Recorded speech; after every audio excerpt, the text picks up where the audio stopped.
Punjabi media group विच रोज़नामा postmortem के एडिटर ते मशहूर दानिश्वर ज़बीउल्लाह बलगन होरां दी सालगिरह मनाई गई। इस तकरीब विच ज़बीउल्लाह बलगन होरां दे मित्र अमजद इकबाल, डॉक्टर राणा तनवीर कासम, शाहिद नज़ीर चौधरी ते खालिद इरशाद सूफी होरां दे नाल chairman Punjabi media group Mudassar Iqbal Bhatt होरी भी शामिल होए ते सब ने मिलके केक कटिया ते ज़बीउल्लाह बलगन होरां नूं उन्हां दी वरेगंढ ते वधाइयां दित्तियां।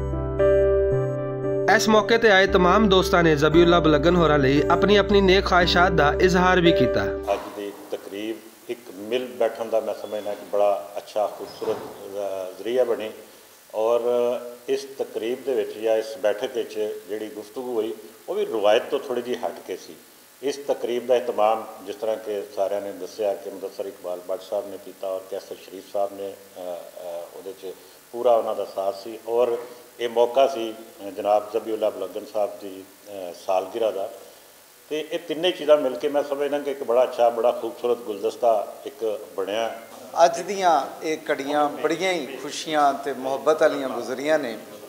जनाब भट्ट साहब ने मुदस्सर इकबाल भट्ट साहब ने अपने प्यारे दोस्त मित्र जनाब ज़बीउल्लाह बलगन साहब की अज सालगिरह सी ते सानू सारे साथियां संगियां नूं इत्थे सद्दिया और बहुत उमदा खाना दिता, कमाल की मेहमान नवाजी की और कुछ दूर फुल ले आए, कुछ दूर केक लैके आए और सब तो वड्डी गल ये कि असीं अज सारे दोस्त ज़बीउल्लाह बलगन साहब लई अपने दिल च मुहब्बत लैके आए।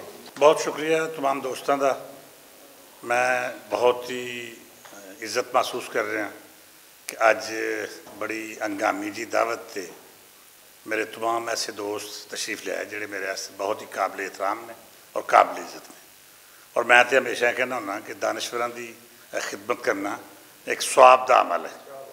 तो सो अज मैं इस स्वाब खट्टन की कोशिश की है। मेरे दोस्त ने ज़बीउल्लाह बलगन साहब उन्होंने सालगिरह का मौका है, उन्होंने लख लख मुबारक लख लख बधाइयाँ और मेरी ख्वाहिश होएगी कि तमाम दोस्त इस जगह का डेरा फेरा लाते रहन और ये जगह उनकी अपनी है। मैं कोशिश करना कि इतने तमाम दोस्तों बुला के उनकी इज्जत अफजाई की जाए और आइंदा भी कोशिश करांगे कि असीं तमाम दोस्तों से बुलाते रहें।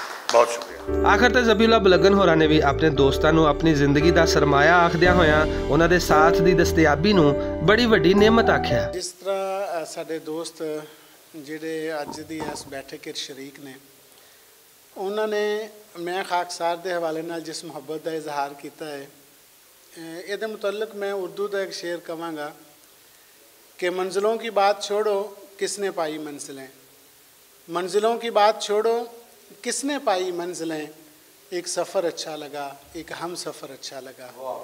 मैनू नहीं पता कि कामयाबी का मैयार की है, लेकिन मैं ये समझदा कि चूँकि ये सारे मेरे दोस्त और भाई ने और इन्हां दी जिहड़ी बेपनाह मुहब्बत है बगैर किसी गरज तो जिहड़ी मैनू मैसर है, मैं समझदा यही कामयाबी है। ज़बीउल्लाह बलगन होरी अपने दोस्तों की मौजूदगी विच बहुत खुश नज़र आ रहे सन ते साडी दुआ है कि वो इंज ही हमेशा अपने दोस्तों विच घिरे रहन ते खुश रहन। कैमरामैन जिशान भट्ट दे नाल असगर अली, भुलेखा टीवी, लाहौर।